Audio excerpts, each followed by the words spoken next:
Rangobart. The sound of his brother's voice brought a hush to the men and women gathered around the fire. Rangobart looked over his shoulder to find his brother and his bodyguards standing behind him.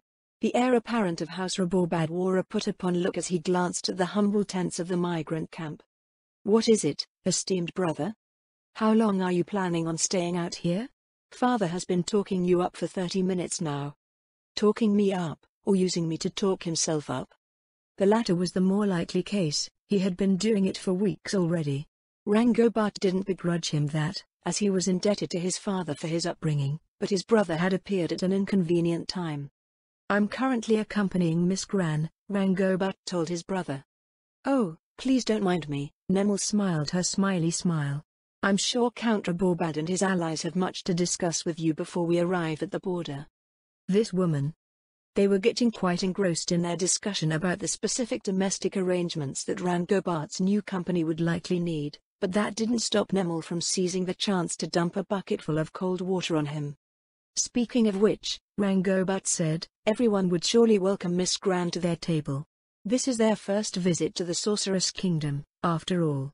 Miss Gran would be a wellspring of information, and I'm sure she would appreciate a meal befitting a noble woman amongst such refined company in turn." "Indeed," Armando nodded. "You would be most welcome to join us, Miss Gran. In fact, my Lord Father and his allies would insist." Nemel's smiley smile turned decidedly unsmiley. Rangobart rose to his feet, offering her his hand. Nemel pointedly ignored it, standing on her own. "Nob," she called. Orlando took a step back when the goblin appeared out of the darkness moments later. "Nob?" Nob asked. "We have a dinner to attend, Nob," Nemel said. The good Lord Zorbaharuth wished to lean on some local expertise. "Nob." Nob puffed out his chest. As expected, Nemel reached for the nearest brick with which to retaliate against Rangobart. He and his brother watched as the scion of House Gran walked to the town gate with Nob in tow. Rangobart tried to imagine a havoc that a goblin would wreak in a luxury inn, but his imagination failed him. Before he knew it, Nemel had convinced the Imperial Knights at the gate to let the goblin into the town. Rangobart rushed to catch up to her, glancing at the startled townsfolk as he did. "Miss Gran," Orlando panted behind them, "this is highly irregular." "It isn't illegal to be a demi-human in the Empire, Lord Orlando," Nemel replied. "That may be true, but it wasn't illegal to be a demi-human in the Empire, but that allowance was meant for visitors from Carnassus. Civilized demi-humans.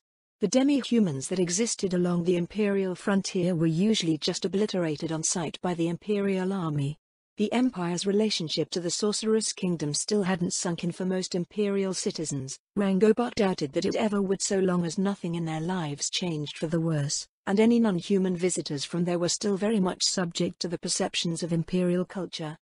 Nemel went straight for the highest profile inn in the city, which went by the somewhat embarrassing name of the Emperor's Smile, and rolled right through the entrance with her goblin. "Well."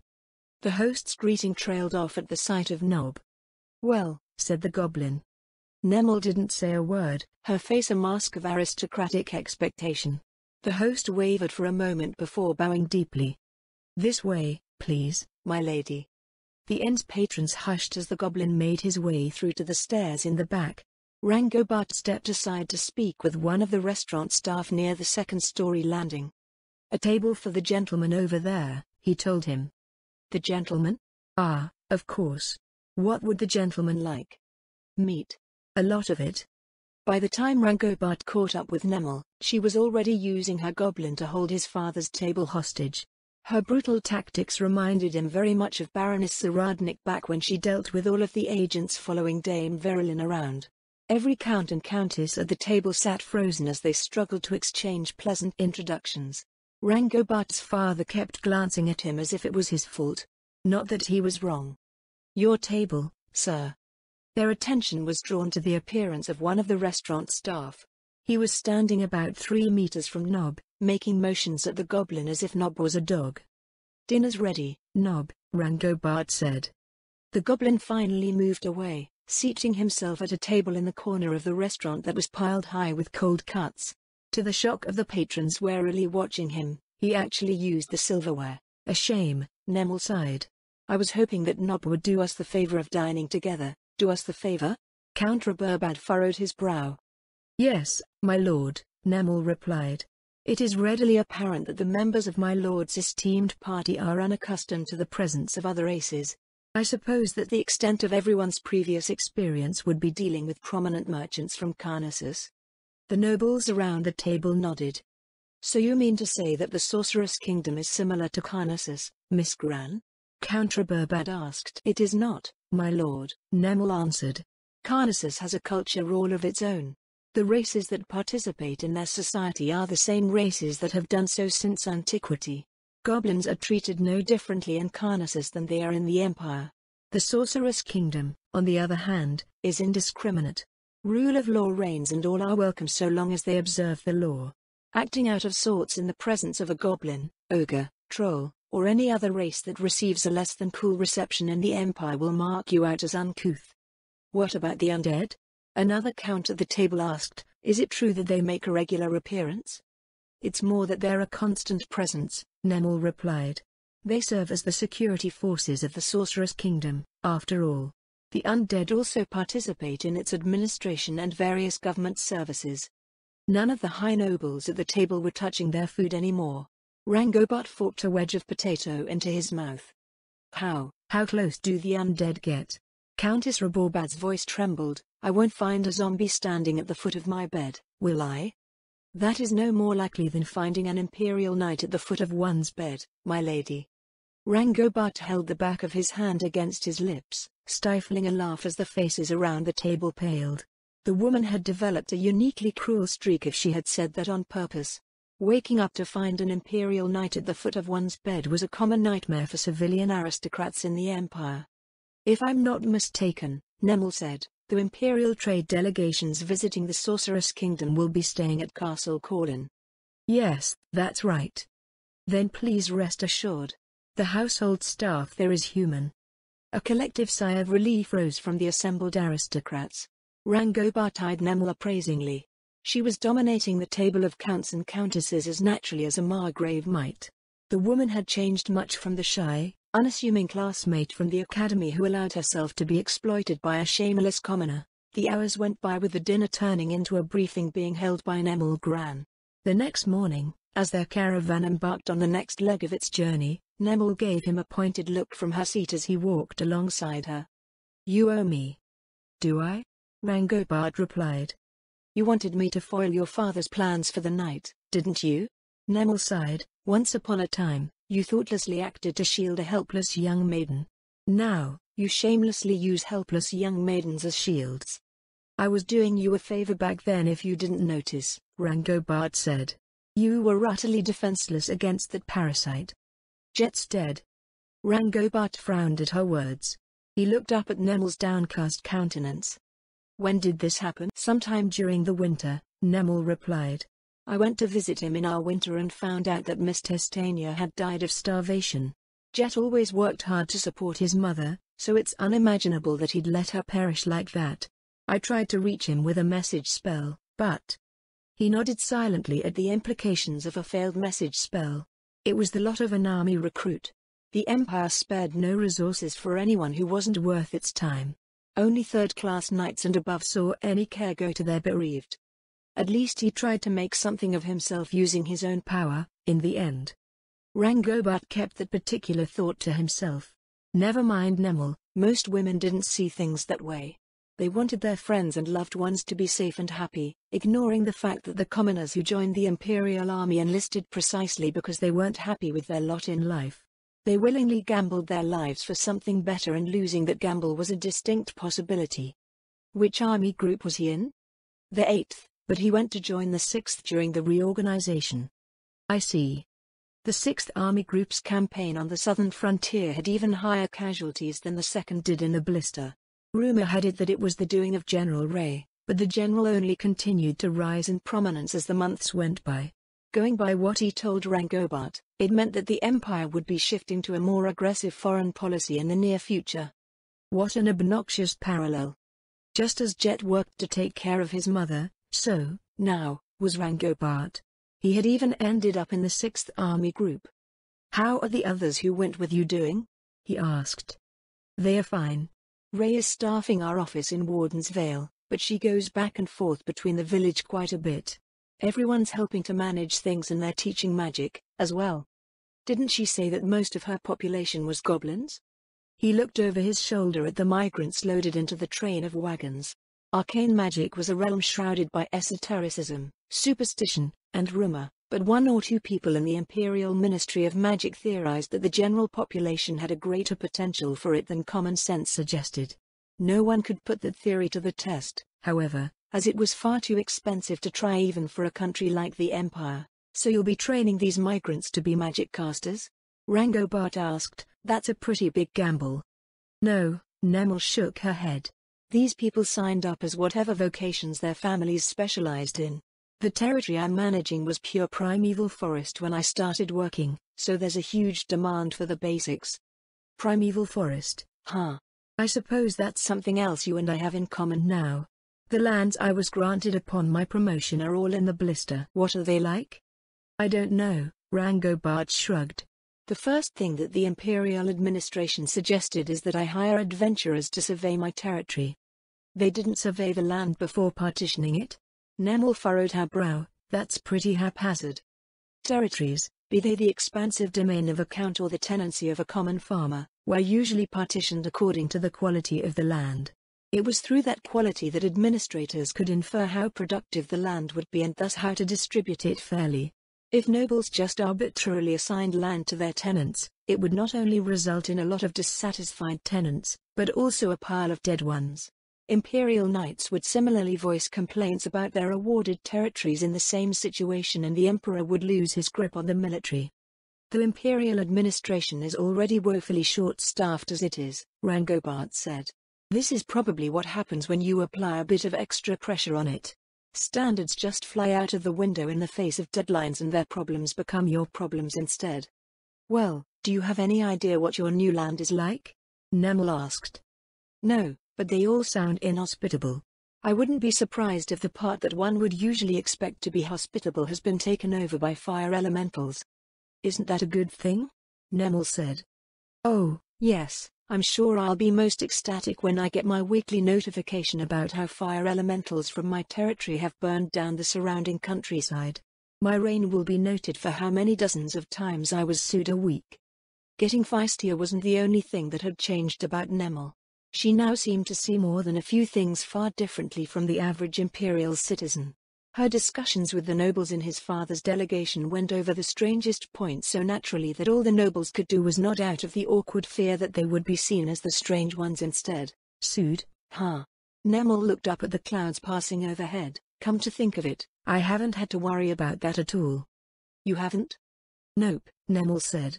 Early on, I thought that the neighbors would cause problems for us, so I sort of subjugated them. After doing that for a little bit, they just started joining on their own. Who are you and what did you do to my cute and harmless Nemel Gran? A part of him wanted to shake her by the shoulders while yelling that, but it probably wasn't a good idea. House Gran was rumored to have several nasty heirloom spells and he didn't feel like testing the veracity of their existence. Wait, he frowned, so you subjugated your neighbors and, as a result, your other neighbors decided to join you? That's what goblins are like, right? Sorry, I don't know what goblins are like. He glanced at Nob, but the little green demi-human holding the reins of Nemel's wagon was shrouded in mystery. Beyond them occasionally showing up to infringe on the imperial frontier, he knew very little about goblins. Even in the tales, they were usually never afforded more than a cursory mention as dim-witted savages unless said tale was so fantastical as to be dismissed offhand. You said that your human migrants are being brought in for their professions, Rango Bart said, so does that mean the people you're teaching magic to are goblins? In Warden's Vale, Nemel replied, children with a decent aptitude for arcane magic are offered the chance to enroll in the magic stream of the barony's public education system. In my village, well, I'm not exactly sure if you can call what we're doing teaching. Goblins aren't smart enough to learn magic as wizards, but more than a few can pick it up by watching us cast magic. You mean to say they're sorcerers? Yeah. It indirectly implied as much in our army training, doesn't it? They go over the different types of demi-humans a patrol might encounter, and regular goblins are divided up into hunters and mystics. The hunters are basically rangers. Mystics are divided into shamans that cast divine magic, and the other mystics are arcane casters. If they can't learn arcane magic through study, then they must be sorcerers. I suppose so. Did everyone usually come to the same conclusion? In hindsight, it made sense, but most people gave goblins little thought and even less thought about what they might be beyond being a goblin. When it came to the Imperial Knights, a goblin casting magic marked itself as a priority target, and all that mattered after that was making sure it was dead before it did something to one's squadmates. I'm not sure what you're imagining, Nemel said, but it's not as glamorous as it sounds. I'm more inclined to call it ridiculous. Why is that? Goblins are pretty simple, Nemel told him, but that simplicity makes it stupidly easy for them to pass along knowledge in the ways that they know. Goblins usually live in troops of under a dozen, so sharing information doesn't get them very far. When you put a lot of them together, however, it becomes something else entirely. A while ago, I noticed that a goblin had succeeded in picking up a summon spices spell. By the end of the week, there were 10 goblins capable of casting summon spices. By the end of the month, there were over 200 of them. Goblin summoned salt supplies all of the village industries. Now, just how many goblins are in this village of yours? The elder liches go crazy trying to keep track of them, Nemel said, but I'm guessing around 10,000 when you include all the ones camped out in the forests around the village. He wasn't sure whether he should be shocked that she had so many goblin sorcerers or relieved that it was only about 2% of the total population of goblins. Won't that be a problem if they start learning offensive spells? Not really, Nemel said. Actually, they already have. An ice elemental wandered down the mountain the other day and like 50 of them overwhelmed the thing with magic arrows. I know more than a handful of commanders who would go into conniptions upon hearing that. Goblins were well known for their tendency to rely on numbers to overwhelm their opponents, but not with magic. So many magic arrow spells were a guaranteed death sentence for all but a fraction of a percentage of the Imperial Army's soldiers unless they had the appropriate counter deployed in advance. That wasn't even the most interesting part, Nemel said. Oh? After they defeated the ice elemental, they collected the remains and brought them to the village. That's when I found out what they had accomplished. I brought them over to Warden's Vale to sell the materials, which netted them a pretty tidy sum. Guess what they did with it? They bought food. They bought equipment. But not for themselves.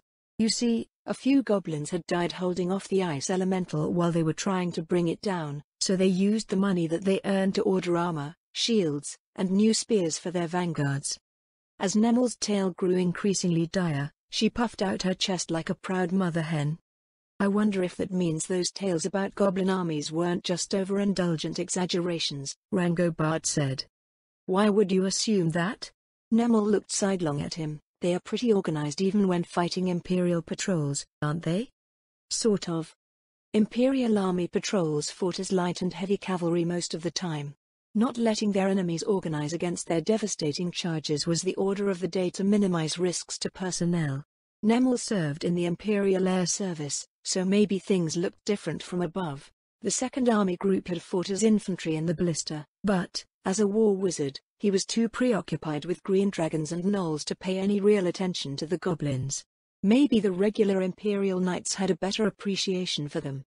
Rangobot walked silently along as Nemel launched into a full-blown lecture on goblin society, extolling their qualities just as she might extol a potato. The more he learned, the more obvious it was why everyone eradicated goblins whenever they had the chance. If they truly did everything that Nemel described, a goblin army gaining access to a source of substantial industrial production could spell the end of any country caught in their path. What are you going to do when your goblin population grows too numerous to support? Rangobot asked. A portion will probably split off and migrate somewhere, Nemel answered. I think that's what they usually do. Isn't that just a bit irresponsible? Rangobot told her, you're effectively raising goblin armies and unleashing them on the surroundings. I hadn't thought that far. I just wanted to make things work, you know? He buried his face in his palm. Maybe his carefree classmate of old hadn't changed at all, or maybe the true nature of House Gran was that of dangerous arms dealers. That actually made a lot of sense, in hindsight. I'm sure it will be fine, Nemel said. It's not like they'll become an army tomorrow. By the time it becomes a concern, I'm sure they'll have plenty of options. That didn't sound ominous at all. Then again, it wasn't as if he could talk. The Baharuth Empire was preparing to embark on its own military ventures, and he doubted that whoever was on the receiving end would appreciate them. Their conversation dried up not long after that, which came as a surprise to him. Back in the academy, he always had the energy to socialize, leading conversations and spearheading various efforts in the student body. Perhaps it was because he had been on a continual quest that meant the world to him, acquitting himself as an upstanding member of House Raborbad and the aristocratic establishment. Now, it seemed like all that effort had little, if any, bearing on his life. Maybe that was what it meant to become an adult. He didn't want to return to the carriage and suffer through his brother's company, but walking quietly beside a woman who had clearly gotten tired of talking with him was also out of the question. Instead, he went down the caravan, seeing what the migrants had to say. Each wagon had 2 benches running the length of its sides that made the migrants face inwards, so when he dropped back behind the next wagon to speak to one of them, he ended up speaking with all of them. "So," he said, "are you excited about your new lives in the Sorceress Kingdom?" The men and women in the wagon, they were mostly young women, exchanged blank looks. "I don't know about excited, my lord," one of the men seated at the back of the wagon said, "but it'll be good to have a license." "Or a husband with land," one of the women added. "A husband with land?" Rangobart frowned. Most of the women here are going as wives for the men who settled in Miss Grant's village this spring, my lord," the man told him. "I ain't a wife, though." "Right. What's your trade?" "Stonecutter." The man clapped his forearm twice. "City life's wasted me away, but I still got my skills. Figured I'd take Miss Gran up on her offer while it was still in the offering." The office lady said the village is in a mountain valley, so there'll be plenty of work. "Why did you decide to join Miss Gran instead of heading to the Empire's new frontiers?" The reorganization of the Imperial Army also saw the Imperial propaganda machine go into full production. Spares in every town and city were encouraged to prepare for the opening of new frontiers that would give every man a workshop or tenancy of their own. Most guessed that the new frontier would be the wildlands south of the Wyvern Mark and preemptively started looking for opportunities there. The Empire didn't dissuade them of the notion, as it was indeed one of the new frontiers hinted at. Combined with the sudden and secretive nature of the campaign in the blister, the newly landed soldiers of the Second Army Group, including Rangobart, found themselves short on migrants. In the eyes of the Imperial administration, it was a problem that couldn't be helped. Rangobart's new seneschal pledged that the problem would be rectified within a year. As if to show proof of their intent, the Imperial administration had posters up all over the place encouraging intrepid men to fling themselves into the disease-ridden jungle, though not precisely in those terms, when the 2nd Division arrived in our winter. "A guarantee," the man said. "Does that guarantee truly hold so much weight?" Rangobart asked. "After what happened in the Wyvern Mark, yeah. The army didn't conquer anywhere near as quickly or as much as everyone thought they would. I know a lot of folks who spent everything they had to travel south and I shudder to think what's become of them." The thought didn't sit well with Rangobart, either. As a member of the aristocratic establishment, he was instilled with the notion that a noble was responsible for their people. A lord and their tenants were inextricably tied to one another, after all.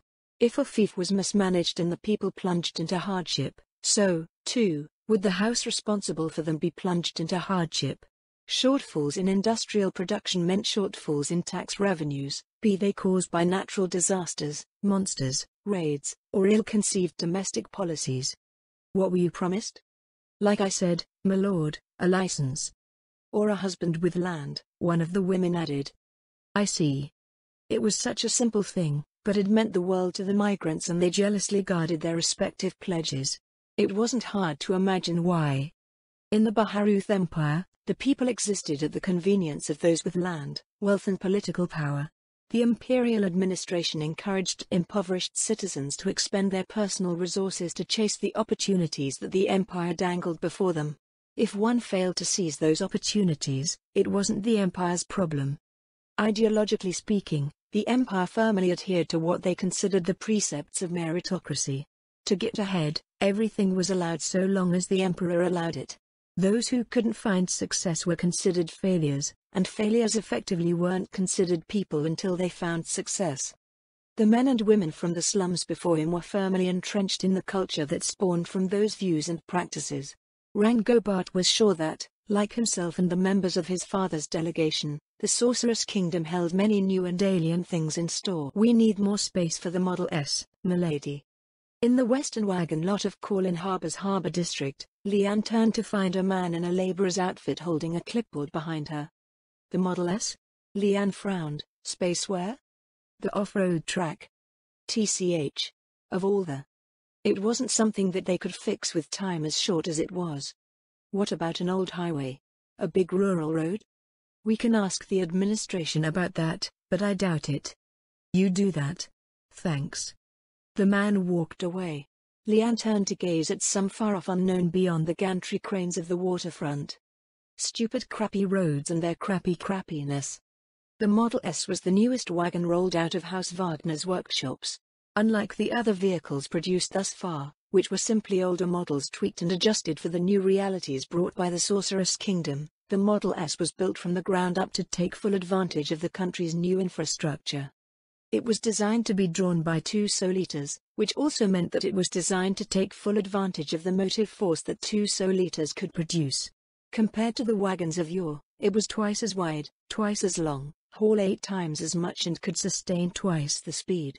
The Model S was meant to keep land logistics in step with their advances in water-based transport, and it did, with one major caveat. The new wagon needed the new roads to run on. It wasn't as if it would explode if it didn't, it was simply a matter of space. A horse-drawn wagon was small and that meant the old roads of the region were small. This also meant that the streets of towns and cities were small and their gates and bridges were small. Too small for the Model S.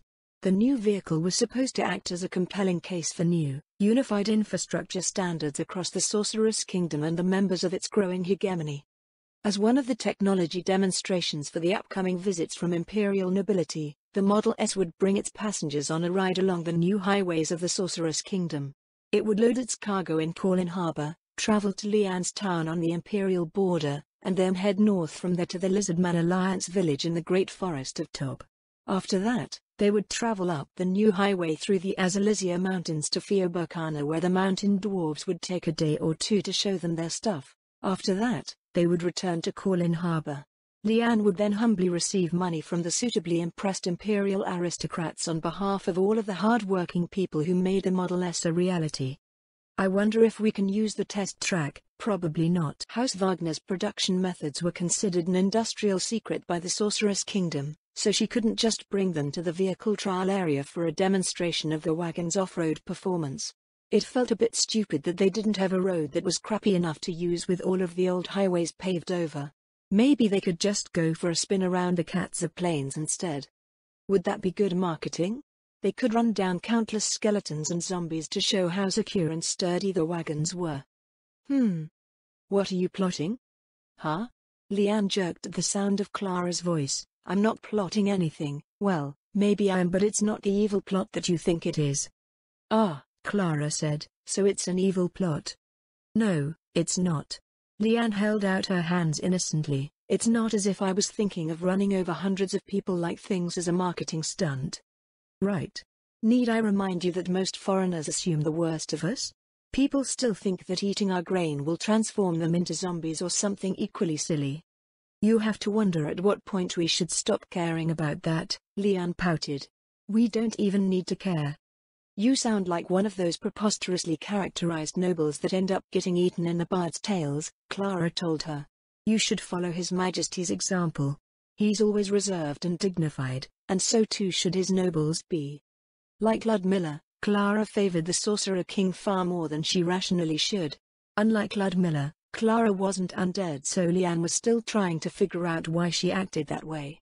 To be certain, things were going great in the Sorceress Kingdom and Lady Shiltir praised His Majesty at every opportunity, but something still wasn't quite right. I wonder how reserved and dignified our guests will be, Leanne said. The first delegation is from the Imperial dynasty, Clara said, so I can't imagine that they wouldn't be. That's not a challenge, by the way. Is Ludmilla sticking around? She won't be there for the negotiations, but she'll be present to welcome Frian's party. I don't know why she's so worried.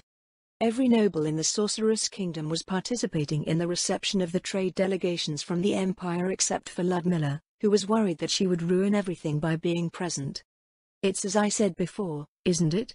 Clara said, Foreigners tend to assume the worst of us, and Imperials love making something out of nothing. We saw enough of that on our trip to the Empire. I still say that we shouldn't coddle him, Lian said. Why are we the ones who are always bending over backwards for others? Because we are the exception to the rule, Lian, Clara told her. It is up to us to provide proof of the Sorceress Kingdom's benign nature and the truth of its intentions. The world will not simply give us the benefit of the doubt. May. Lian still didn't think it would be a bad thing to one-sidedly overwhelm someone once in a while. They were bound to eventually encounter a country that wouldn't see reason no matter how nice the Sorceress Kingdom was and ignore all of the benefits of a mutually profitable arrangement. People like that even existed within the Sorceress Kingdom's borders. My lady, Rose said behind her shoulder, it's about time. She dug into her pocket and pulled out her watch. Where did her morning go?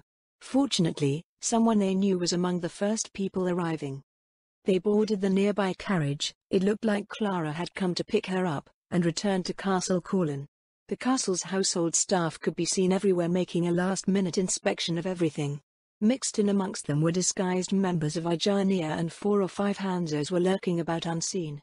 The security arrangements were overkill, but everyone insisted on participating and they were allowed to because it was good practice. Lian wasn't sure if such practice was necessary. They looked like they were having way too much fun doing it. Upon entering Clara's apartments on the 3rd floor of her palace, their maids split up to begin their preparations. Lian looked around, but saw neither Ludmilla nor Amelia. "Where's Ludmilla?" she asked. "Where else?" Clara said, practicing on the roof. "It's not like she could have done anything about that," Lian said. "Perhaps not at that moment," Clara replied, "but that doesn't mean she can't prevent it from happening again." After returning from the Draconic Kingdom, Ludmilla became obsessed with improving her capabilities in personal combat. She practiced at every opportunity outside of work, and practice was a part of her work. Even Lady Sholtier started to avoid her. Whenever their liege came over to have some fun, Ludmilla put on her equipment and doggedly tried to convince the vampire to have fun honing their combat skills. It was particularly bad for Lady Sholtier, as she was far stronger than Ludmilla. According to their friend, she couldn't do a thing against the beastman who had killed her. Upon encountering insurmountable challenges, most sane people would just say that it couldn't be helped and settle for their lot in life. Ludmilla, however, decided that it meant she should face insurmountable challenges at every opportunity in order to eventually overcome them all. Though Lian knew about the job class system and rationally understood that Ludmilla's thinking was probably correct, she couldn't help but react in the way that most people would. Ludmilla appeared a few minutes later, dressed in her civilian garb and not looking at all like she had been practicing non-stop for however many hours. Being undead was cheating in countless ways. "Anything new that I should know about?" Ludmilla asked. "Nothing that you'll have to worry about," Clara answered. "Are you sure you don't want to stay for longer?" "I'm completely out of my element here," Ludmilla replied. "I'd rather not interfere with your work. My mere existence in the vicinity might cause problems." "Just to be certain," Lian said, "you don't have any dark secrets that you've been keeping from us, do you?" The frontier noble silently looked at Lian for a good, long moment. "Did that mean she did?" "Not that I know of," Ludmilla said. "Don't make meaningful pauses like that. It isn't as if I do it on purpose. That's why I shouldn't be around for your talks. You know, you're lucky that Clara's willing to negotiate on your behalf." "It's not like I'll perish without trade," Ludmilla said. "And it's thinking like that gets you frontier nobles in trouble so often," Lian replied. Ludmilla never seemed to learn. Never mind that, it was as if she regressed. She relied on trade to stimulate the development of her domain, but, as her domain developed, its liege grew more stubbornly independent in the way that frontier nobles were wont to do. That attitude, of course, extended to her land and people, and Lian could only scratch her head in vexed frustration at the sight. Clara should have been the one to advise Ludmilla on her folly, but she simply smiled and went along with it, all too happy to help. Love did funny things to otherwise rational people.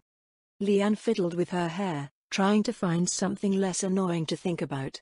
As she did, she furrowed her brow at what she saw. "Not that I mean to sound overly vain," she said, "but isn't my hair super awesome these days?" "You are exactly right, my lady," Rose said as she ran a brush through said hair. "I must admit I've grown envious." "What's so different about it?" Ludmilla asked. What isn't? Leanne answered. I haven't seen a split end for months. Everything's so smooth and shiny. There was that one time we tried to curl it, Rose noted. Nothing changed no matter what we tried. Yeah. I can live with that, though. I don't think I'm doing anything different. You are. She and Rose looked over at Ludmilla, who was leaning her hip on the couch where Clara was seated. I am? Leanne asked, or is Rose doing something? I haven't done anything, my lady. It's the items that Lady Shiltia granted you, Ludmilla said. You have an item that confers physical damage reduction, and that naturally includes any damage to your hair. Similarly, you have another item that confers elemental resistance, and that's what's preventing you from curling your hair. Your skin and nails should be in excellent condition, as well. Was that a product opportunity? Pretty much every woman would pay out the nose for perfect hair, skin, and nails. The problem was that she didn't know of anyone who could replicate the enchantments on the outfits that Lady Shiltia have given them. Dwarven runecraft had something similar which they used to prevent wear and tear on equipment, but one could hardly stamp a rune on a person. Or could they? Wait a minute, Leanne frowned. Didn't you start a cosmetics line recently? It's more that Miss Lanez started her cosmetics line as a company under House Saradnik's umbrella. Oh, if you're wondering whether we're producing something to replicate the effect, my artificers have been looking into it. I have supernatural damage reduction, so it's something that I noticed not long after everything happened. Not fair. Ludmilla's magic item industry was incomprehensibly far ahead of everyone else's. She didn't expressly plan for it to be, either. She just thought it was a good idea at the time as an advanced industry. No one could hope to compete, as she had sucked up all of the free magical artisans in the Sorceress Kingdom and a bunch from beyond their borders somehow. She had even gone so far as to lay the foundations for raising successive generations of new magic casters out of her small population, which was easily subsidized by her ridiculously huge territory. Leanne's expression soured, and she launched into a tirade of tittering falsetto. Look at me, I'm the Warden of the Vale. I will be youthful and tireless for all eternity. I can eat as much as I want and never get fat. My hair and skin are always perfect and I don't fart or poop. Unless I feel like it. Did you have to include that last part? Yes. As usual, Ludmilla wouldn't take the bait. The only way to get her mad was to make her seriously mad, and angry Ludmilla wasn't very fun. Speaking of magical products, Ludmilla said, were you able to purchase any from the Draconic Kingdom, Clara? No, Clara replied. This requisition request is quite confusing overall. What requisition request? Leanne asked. After we got back, Clara said, Lady Albedo asked for samples of the Draconic Kingdom's magical artifice. I asked what she was looking for, and she said that it was a request from His Majesty and nothing in particular was specified. Magic item production is the last thing on the Draconic Kingdom's list of priorities right now, Leanne said. Almost all of their magic casters got eaten anyway. I mentioned as much, but Lady Albedo said that His Majesty couldn't possibly submit any frivolous requests.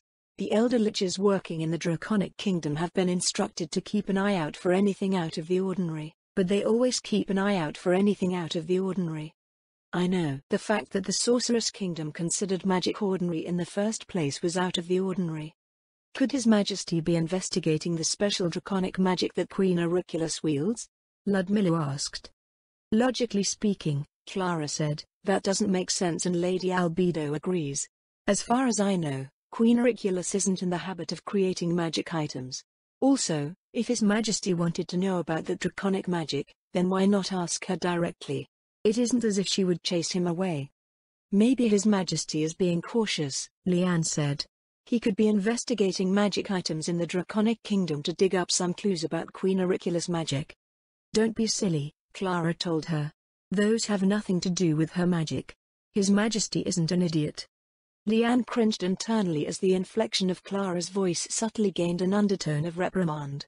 In a perfect world, the aristocratic establishment did their part in maintaining the dignity of the crown and the kingdom, but, once again, Leanne sensed that there was something more to how Clara behaved in regard to the Sorcerer King. Then I hope that Lady Albedo doesn't hound you over those magic items because it's going to be a long time before you get your hands on any. Lady Albedo doesn't hound people, Clara said. She expects people to do what they're supposed to. Lady Shaltier mentioned something to that effect, Ludmilla said. She also mentioned that not delivering on her expectations or surprising her in some manner that she considers unpleasant won't end well. We see each other all the time, Clara said. She knows exactly what to expect and I don't plan on surprising her anytime soon. Is she still going to observe the negotiations? Ludmilla asked. She probably won't be present for all of it, but yes. How we conduct the talks is something of a curiosity to her. That's weird. It is? Ludmilla looked at her. Yeah, Leanne nodded. She's usually completely disinterested in anything we mere mortals have to offer. It's all beneath her. That's not entirely true, Clara said. She occasionally vents her frustrations about our human agents over tea. Leanne wondered what sort of people would be idiotic enough to frustrate the Prime Minister of the Sorcerer's Kingdom. The nobles of Erantal irked her over various things once in a while, but the most she ever did was straighten them out in her classically condescending manner. I didn't know she has human agents, Leanne said. Did you know? Yes, Ludmilla replied. How? I don't think you've even seen the Prime Minister. Just because I haven't doesn't mean I haven't encountered her agents. Yeah? What were they doing? Helping to test and update judicial and administrative procedures. Boring. It was in line with the sort of thing that Lady Albedo would do, but it was still disappointing. Couldn't she do something demonic for once? Were the horns just for show? Maybe she took them off before going to bed at night. A half hour before the Imperial delegation was scheduled to arrive, they went down to wait at the steps of Clara's palace. Leanne's hands kept moving as she fidgeted nervously over her appearance. Your ulterior motives are showing, Clara said. They are not ulterior motives, Leanne shot back. Hell, I'd put them right up front if I thought it would help. The Imperial House is first, Clara noted. And I'm perfectly fine with bagging myself an Imperial Prince, Leanne said. The third or fourth son of a duke will do. They wouldn't allow even that. Especially when it means a potential pretender backed up by the Sorceress Kingdom. Leanne sighed. Just let me dream. You don't know my pain. It isn't often that Florine and her massive distractions aren't around. I'll never understand how you can say things like that about your best friend, Clara said. Because it's true? Leanne replied, and you don't understand because you don't understand what she's actually like. She's just the nice, fluffy little sister to you too, but I grew up with her. Florine is just like Ludmilla. Everyone turned their gazes upon Ludmilla. Ludmilla covered her chest. No, she's not, Clara said. That's not what I meant. Leanne said, Florine was born and bred to be a weapon. Except she's a sexual one. You know her mother is from Carnassus, right? Yes. Well, the old Lady Gonye trained the current Lady Gonye in everything that she knows. And human women in Carnassus are every bit as carnivorous as their demi-human buddies. She knows how to please men, women, and every demi-human race that makes up the population of that country. It's wild. How do you even know this? Ludmilla frowned. Because, Florine's mother invited me for that same training. Friends are also teammates, apparently, and you went? Clara frowned alongside Ludmilla. I was 12. Leanne turned defensive. I thought I was going over for cake. She supposed that there was cake, but it wasn't the cake that she expected. In other words, Ludmilla said, you allude. No. Why is that your first takeaway? What I'm saying is that whenever I bug her about it, it's only the teensiest bit of her full, capabilities. I don't believe you, Clara said. Just ask Florine, then. Why would I say any of that to someone as sweet as that girl? The game was well and truly rigged. Never mind all of the cheating that Florine was capable of, everyone gave her the benefit of the doubt by default. An ornate carriage mounted on a Model S frame appeared at the entrance to the palace grounds, drawn by a single soul-eater. Leanne leaned forward slightly, peering past the vehicle. It didn't seem that there were any others following it. The delegation from the Imperial House is more than one carriage, right? It should be. Clara seemed just as clueless as to what was going on. Their eyes followed the incoming vehicle as it took the lane around the garden's perimeter to the palace entrance. One of Clara's footmen came forward to open the carriage door as there didn't seem to be a single Imperial footman riding or walking alongside it. A familiar figure emerged. Clara stepped forward with a warm smile. Lady Frianne. Welcome to Castle Corlin. Dimir is here, too. The bespectacled woman popped out from behind Frianne. I gotta wonder where everyone else is, Leanne said. Frianne lightly scratched her cheek with an embarrassed look. They couldn't make it past the border, she said. We had a carriage from each of the ducal houses, but even House Gushman's party declined to complete the journey. Maybe we should have made him come the slow way, Leanne muttered. That was crazy fast, Dimir enthused. We must have traveled 3 days' worth in less than 3 hours. It was meant to be a demonstration of what we talked about last winter, Leanne said. I guess a demonstration isn't a very effective one when everyone refuses to experience it. I have no words to excuse the behavior of my relatives, Frianne lowered her head solemnly. Bah, it's their loss, Leanne said. Clara gestured for her household staff to handle their guests' luggage. Leanne eyed Frianne's rounded belly. So they left a pregnant woman to her fate, huh, Leanne said. I suppose that's one way to put it, Frianne sighed. I can only imagine what will happen when word of what happened gets out. Speaking of leaving pregnant women to their fates, Ludmilla said, where's Lord Frost? He never came in the first place, Frianne shrugged. His research has always been his primary wife. I suspect he's doing something in his laboratory right at this very moment. Either that, or he's sleeping under his desk. You never mentioned you were expecting in our correspondence, Clara said. How many months in are you? It should be around 5. Please don't go out of your way for my sake, however, I'm still perfectly functional. Can I touch? Leanne. It's all right, Frianne smiled. Dimir does it 4 or 5 times a day. With a broad grin, Leanne reached out to press her palm to the Imperial Princess's belly. How hard was it? Leanne asked. Hard? Conceiving, I mean. Oh, Frianne said. Not long at all. It was far more difficult getting Frosh away from his studies. Are all wizards like that? I wouldn't say we're all like that, Frianne replied. I'm certainly not. I attribute that behavior to the legacy of the former head court wizard. He pursued the abyss of magic often to the exclusion of all else, and he encouraged that same obsession in his disciples. It's something that has led to the alienation of mages from the rest of Imperial society, and I fully intend to change that.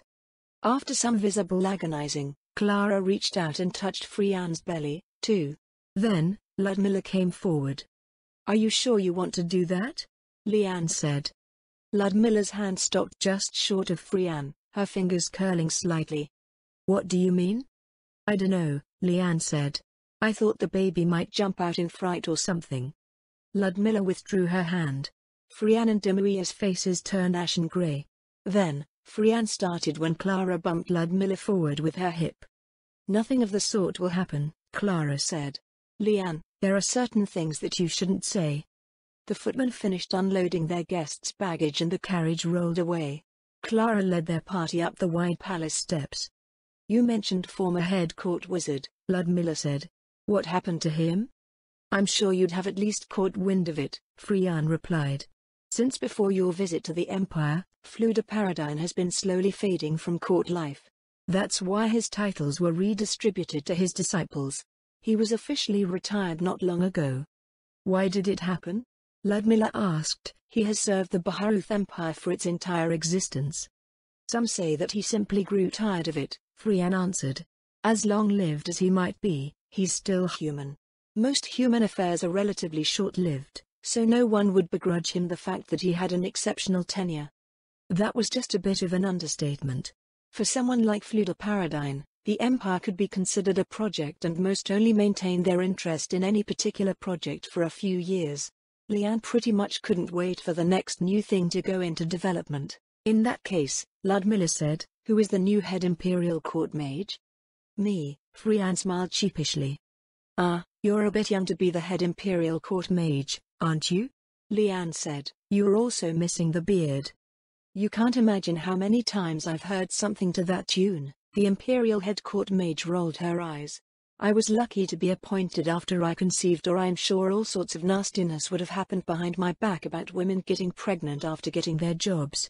My cousin probably did that on purpose. That sounds like an interesting story, Clara said. How did you end up with the position? It wasn't anything exciting, to be perfectly honest. My cousin simply couldn't stand the other candidates. Because of what you mentioned just now? Their single-minded obsession with magic?